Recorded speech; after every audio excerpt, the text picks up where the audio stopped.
This video is based on an article originally published on stolenhistory.net, written by member Dreamtime.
I've been thinking about a possible timeline of events of the last 500 years.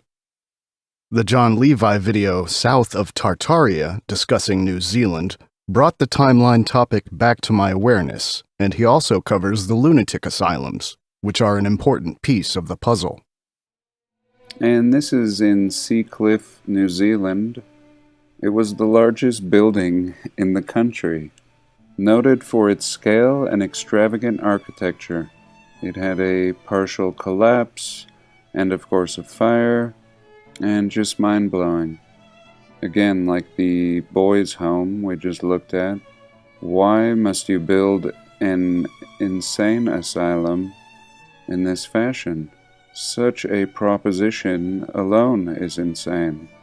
And clearly, if they're telling us this was the largest building in the country, of course, it had another purpose, and perhaps this was the capital, and all of the surviving residents of the past civilization may have been thrown into this place and serving more as a prison.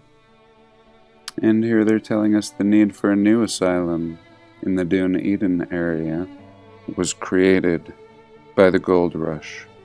I mean, really, the population being so small at this time period, and the need for another mental asylum, as if this wasn't enough.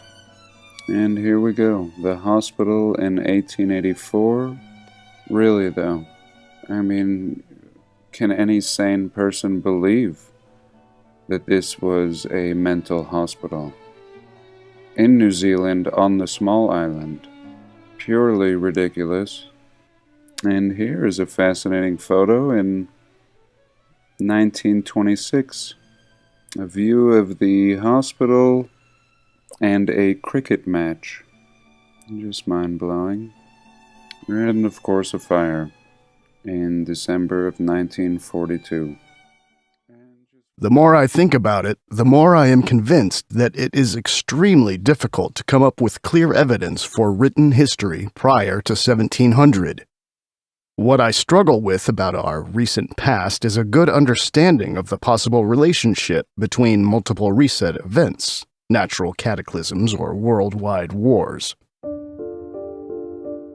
I want to share the picture that is emerging for me. I get the impression that there are two relevant Earth-spanning reset events that define our current society. A great, almost complete reset around 500 to 600 years ago, and another reset caused by an Earth-spanning post-reset war over the resources and power in the new post-reset world. I suggest that there was a natural cataclysm around 500 to 600 years ago, followed by a time of civil renewal, but also political intrigues and power struggles, especially between 1600 and 1800, which then epically and tragically culminated in a world war sometime around 1800 between two factions, one of which has been omitted from history, probably the one that lost. This Earth-spanning conflict wasn't short, but lasted decades, and it only ended around 1900, at least when the cleanup period of swallowing the remnants of the old kingdoms, Mughal India, Tokugawa Japan, Qing China, Free Tartary, etc., is taken into consideration as well.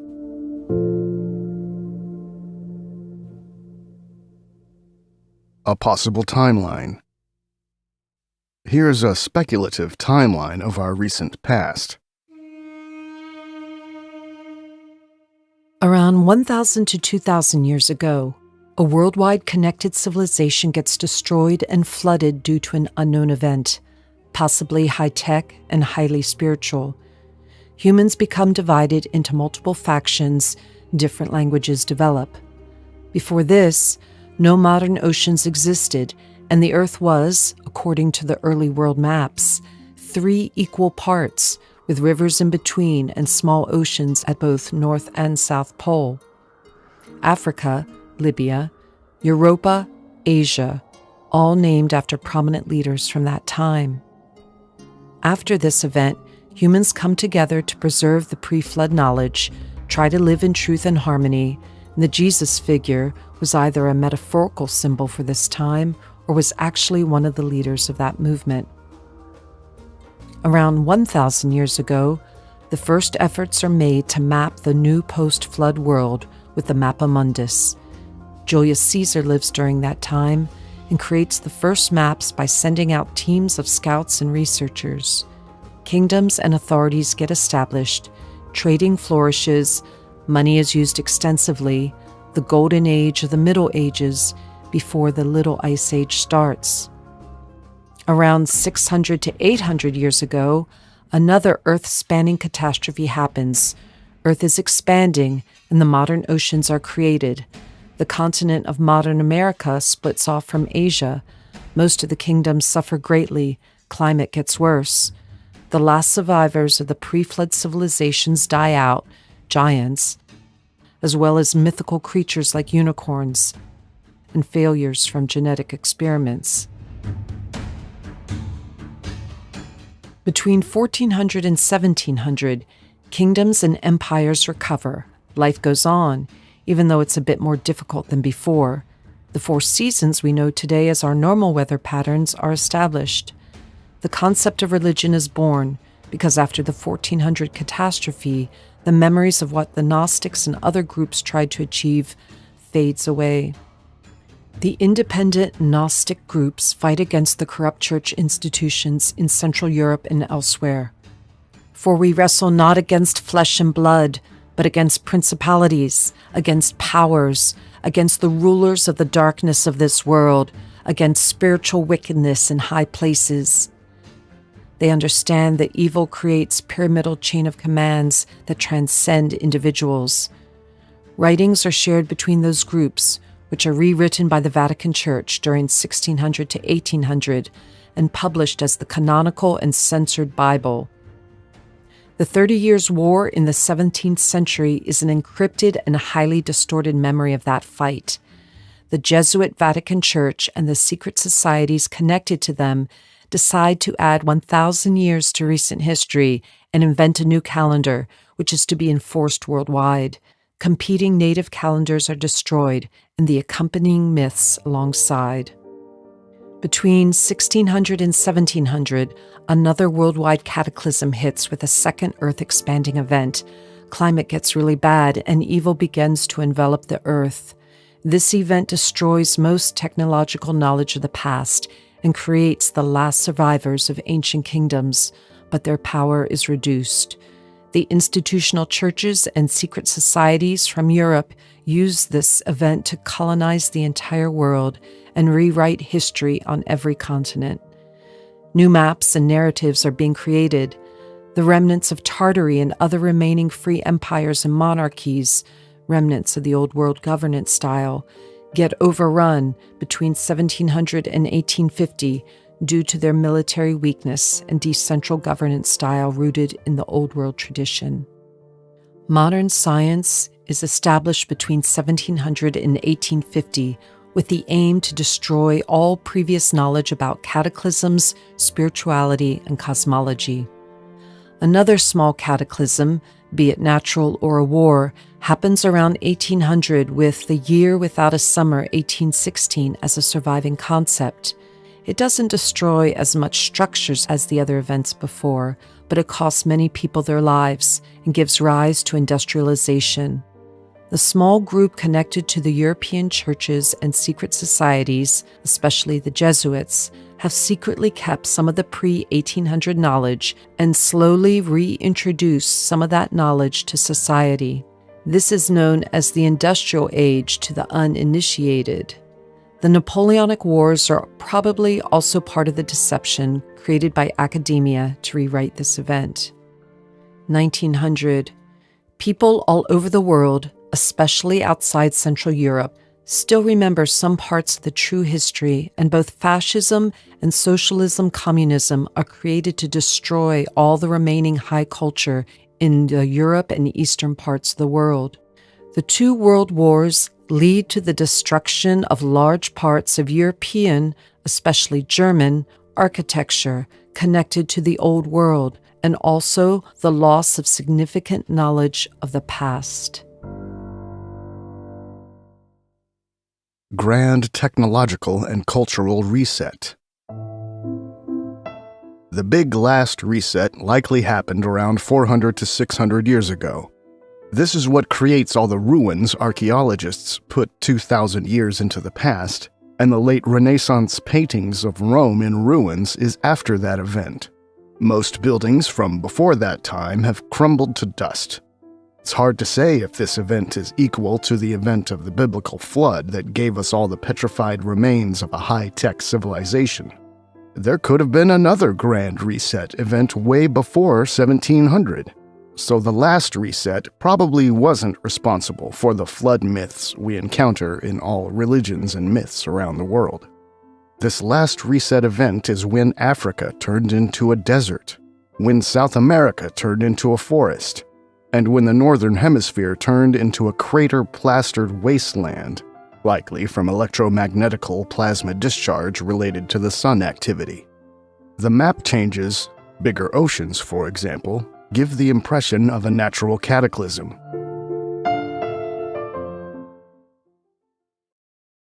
World War of 1800.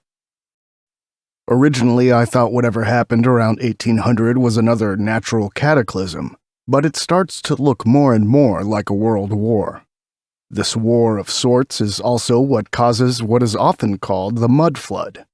It creates all the half-buried buildings, and the destroyed American cities happen at the same time or shortly afterwards. All of the following events are roughly the same event, artificially split up by historians. Destroyed, burned down American cities. American Civil War. New Madrid earthquake of 1812. Mystery eruption of 1808. Great Comet of 1811. War of 1812. The Year Without a Summer, 1816. Napoleon New Order in Europe. Mud-flooded buildings. Both events, the Great Reset 400 to 600 years ago and the World War of 1800, would be tied together because what's most interesting is what happened in between. I think the universal Renaissance-style architecture is evidence that after the last big cataclysm, a unified civilization built the neoclassical architecture and cities all over the world within a very short time period. It was a massive post-catastrophe effort of rebuilding society anew everywhere. And despite the cataclysm ending the classical age, they had so many resources and knowledge left that they were able to build all those buildings. All of the post-reset architecture we see today was built in such a small time frame that we can't comprehend this effort with our current understanding of how buildings can be built. Previously, I have suggested that For example, the American War of Independence was probably not a war between the USA and Great Britain, but a war between USA, Great Britain on one side, and the original inhabitants of North America on the other side. How do you manage to change the history of something like the American War of Independence? Simple. Just like the war between the Western forces and Russian Tartary became the war between Western forces, Napoleon versus Moscow, you simply omit the enemy from the list and draw some arbitrary lines between the Western forces. Note that the true enemy of the Westerners had to be included somehow, similar as the Tartars became mercenaries, the American Tartars became American Indians, conveniently on both sides, so historians would not become suspicious when coming across historical evidence for an obvious conflict between natives and Westerners during the war. We are told the American Indians willingly traded in their independence for alcohol and weapons. But what if they only succumbed to alcohol after their entire civilization was destroyed and the only thing that was left were a couple of tents? There is also some evidence that the powers that be did a similar trick with Napoleon in Russia and hid the true enemy. This is roughly what I think happened 200 years ago, not only in the US but on many continents. The real enemy of the World War of 1800 has been omitted from history. They were the original builders of the Renaissance-style architecture, and unfortunately, they lost to the forces of darkness.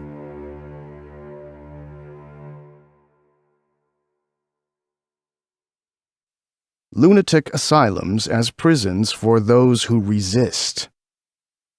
It is no coincidence that these places pop up directly after the mud flood and post-reset times of the early 19th century. They were places for those who couldn't cope with the changes or those who resisted the new rulers. In the 18th century, with the breakdown of the ancient regime, or let's rather say the ancient world, the enemies of the new order are being persecuted. It is an open battle that lasts for a couple of decades. New kingdoms and governments form. Free thinkers and knowledge are being destroyed. After maybe 2 generations, let's say in the beginning of the 19th century, the cabal is in power, but there are still people who won't give in and/or can't function in the new world.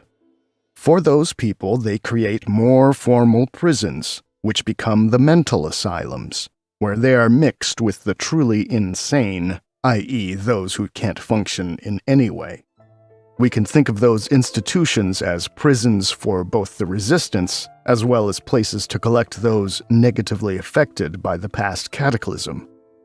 Obviously, they just use the buildings that were already available, which explains the glorious and completely inappropriate architecture. Imprisoning the resistance would be a high-priority task, which explains why they allowed those special buildings to be used for this purpose. These buildings look like they could have been healing centers, hospitals in the old world.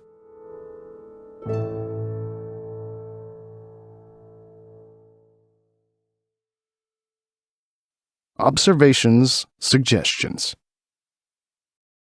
First, the quick and coherent rebuilding after the Great Reset in the unified worldwide architecture style suggests a connected, highly intelligent, cooperative, and mostly peaceful civil society. Second, in those times, there exist already elements that divide and conquer, but they still don't have the power to overthrow society, the authoritarian Western European states connected to the Vatican, especially Italy, France, and Spain. The evidence we have for what's commonly called the mud flood in the 19th century is surprising, because it means that within a couple hundred years of the last reset, something happened again. But this time, most of the cities were still functional afterwards. So maybe in reality we are looking at a world war of sorts, or Earth-spanning accident, or both. a post-reset world war as a consequence of malfunctioning free energy devices built into all the buildings, thus attracting the mud? Or simply a world war where Europe was the winner? I don't think the buildings sank. For some reason, the soil came from above without harming the buildings.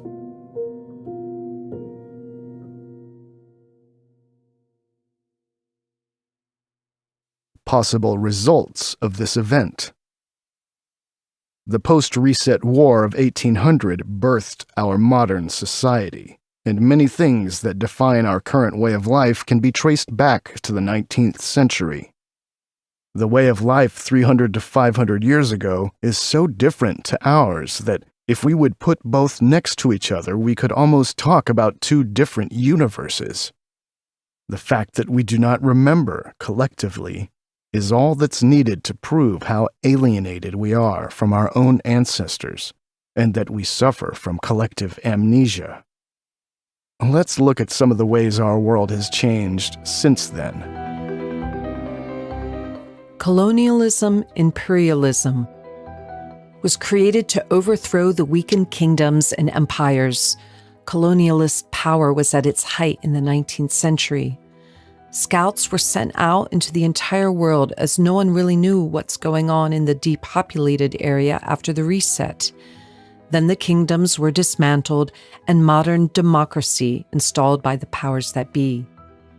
The history of colonialism, imperialism has been artificially lengthened to hide the importance of the 19th century. Consider the two periods of imperialism in India. We are told the first period lasted from 1740 to 1858 with the economic control via the East India Trading Company. But only in 1858 did the British actually invade India, thus starting the colonialist phase of imperialism. I suggest that the history before 1858 is largely made up to support the myth of the long time frame of colonialism. Empty cities of the American West, as the repopulation took quite a while. Complete destruction of Tartaria and a couple other free empires and kingdoms. Cataclysm in the Northern Hemisphere, almost complete destruction of the northern areas of the world, suggesting a natural cataclysm or weapon of enormous power. Massive destruction of Roman-style cities in North America to support the concept that North America was only inhabited by primitive natives. Industrialization and robber barons to reintroduce stolen knowledge, full effect of industrialization not felt until the 1840s. Worldwide coordinated effort of running the world fairs to bring the stolen knowledge to the masses first started around 1860. Lunatic asylums to control the dissidents and those in shock first came up around 1800 to 1840. Modern medicine and education as crowd control, mandatory schooling emanating from Europe in the 18th century. Orphan trains and church-run foundling business to repopulate the depopulated areas of the world. Tasking Freemasons to organize the free post-reset masonry. Modern science is being forced on the population. People always rejected the nihilistic science and wanted to reconnect to the spiritual traditions of old, but this was actively prevented and still is. Central banking was created to control the economy on a central level. Clash between communism and fascism and the two world wars to destroy the traditional way of life in Europe and Asia.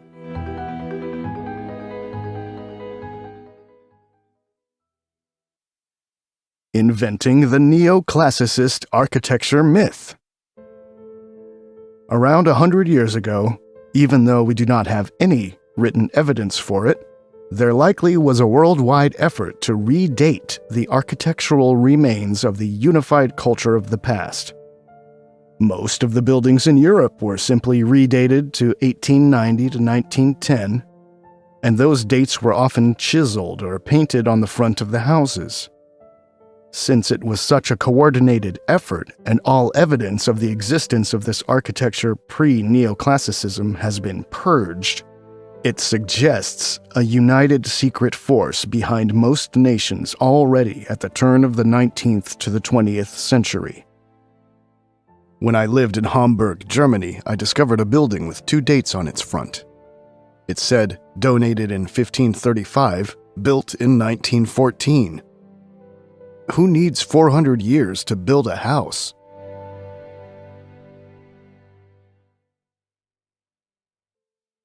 Most important aspects of the history rewriting. Free atmospheric energy disappeared. People started to believe that all the old buildings were only created around 100 years ago, Gilded Age architecture. Colonialism got artificially pushed back into the past. Historians created a wide historical gap between the lunatic asylums and the witch hunts, so that we don't see that the insane asylums directly evolved from the witch hunts, and the church even ran the first asylums in France. Millions of photos and paintings were likely redated. Many historical architects got outright invented out of thin air. Mundane explanations for the mysterious fires in North America and Europe covered up what really happened.